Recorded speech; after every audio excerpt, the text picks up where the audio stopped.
project. You would already have the pictures of the places. When you get home, you can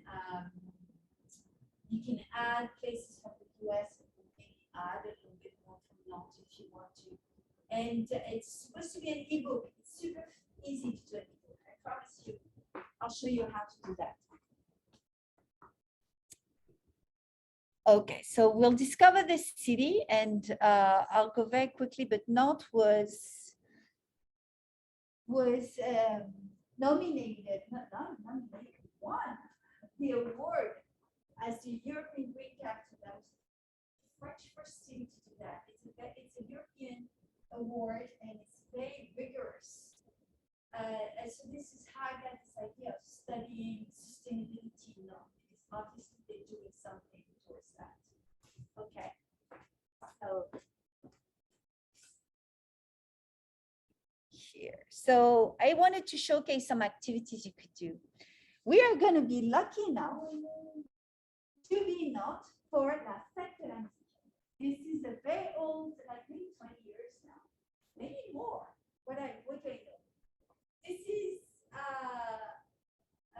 a day from the morning until all night long.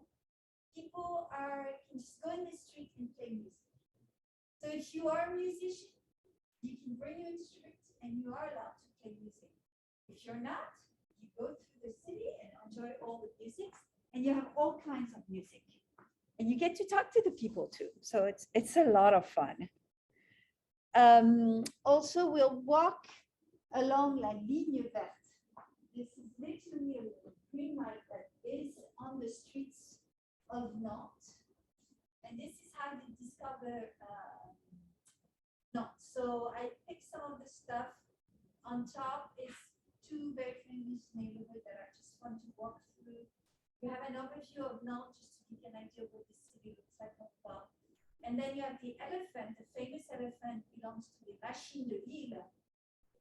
And we are scheduled to go on that elephant if everything goes well.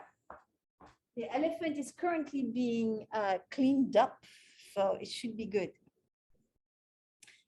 Nantes has what they call the voyage à Nantes.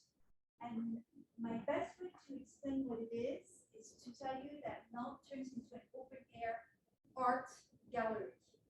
And to find them, you go through the green line, so you follow that green line.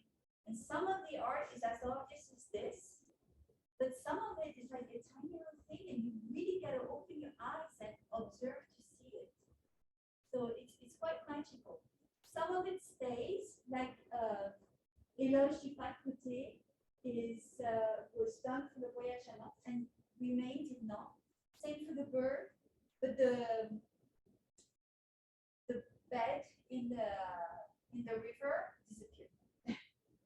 So some of it is temporary, some of it will stay.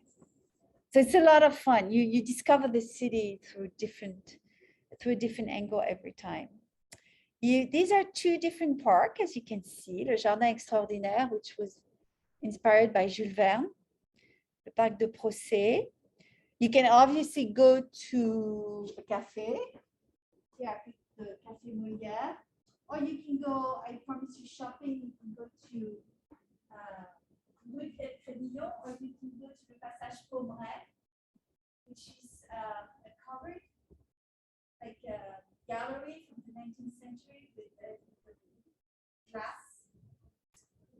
But it's upstairs as you go down. It's really nice, really, really nice. Okay, so what are we going to do as a group? We're going to visit the Château des Ducs de Bretagne. This is really the main museum in Nantes. So this is where you're going to discover the Breton culture, as I was mentioning. This is our flag. You see again this element de Bretagne that I was mentioning. And the woman in the middle is Anne de Bretagne. She's the last Duchess. Then she got married to two kings of France. And that's how Bretagne got brought into the French kingdom, but still kept its very strong identity. So we'll be talking about that. And we also be talking about a much darker side of Nantes history. In the 18th century, Nantes was the #1 slave trade port in France. And for many years, it was completely taboo. Nobody talked about it. Even though you see it on the, what would it be? That would be the right, I guess. You have what we call a mascaro, which is on the buildings, because the people that made their money with the slave trade wanted at the time to let people know. So they would have faces of their slaves, right? And not since, I would say, the 80s. It's been sort of like, okay, we need to work with this memory. And so the memorial for the abolition of slavery has been built. And this is the one place we'll go. And also, one of the things I'm hoping is that we can talk to people from Les Anneaux de la Mémoire, which is an association dedicated to remembering this past and make sure that, well, slavery does not happen anymore. You know, so they do some very interesting things, and they work with Africa to work on that memory. We'll go to Les Machines de Lille. So Les Machines de Lille is like a paradise. It's like you become a kid again. Okay. It was inspired by Jules Verne. As you can see, they're all magical creatures, and you get to be on them. Okay. I'm not sure I'll go on the bird there because it's a little too high for me, but the elephant is great.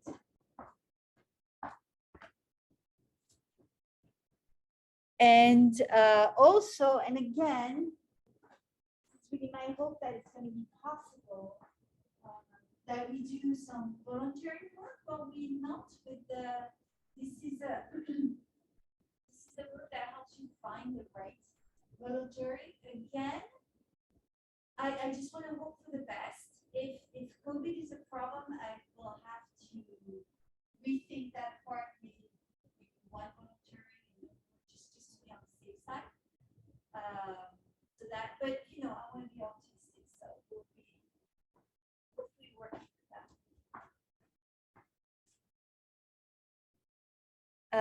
And we're going to do a day trip. Okay, this one is very special for me. Nantes is where I studied, but there, this is where I was a little girl. This is where I'm going to take you. This is where my grandparents took me. This is where I went to elementary school. And we're going to start with La Brière. And I didn't pick those places just because I know them so well, but also because there are very specific ecosystems that have their place, that are being protected, that are being endangered with the global warming. So we'll go to La Brière. And as you can see, it's been listed as one wetlands of importance. It's got some birds, among other things, that are just live there, and also is a place for migration. And also, the second place, so you can see it's very close by, right? It's 50, well, you can't see anymore, but it's like 15 minutes by car. We're going to go to Guérande, which is a medieval town. And so we'll visit the city, and but most importantly, we'll go to the salt marsh, where they still collect salt the way it's been collected for thousands of years. Okay? And we'll be able to meet with one of the persons that actually collect the salt, so they can tell you about their work. They can tell you about their commitment to the environment, to keeping those marsh still alive, because it's a living thing. So if you don't take care of it, it disappears. And the advanced group will talk about an oil spill that happened in 1999, 2000, that almost destroyed all those things. And how it's an important thing. So I want to keep that.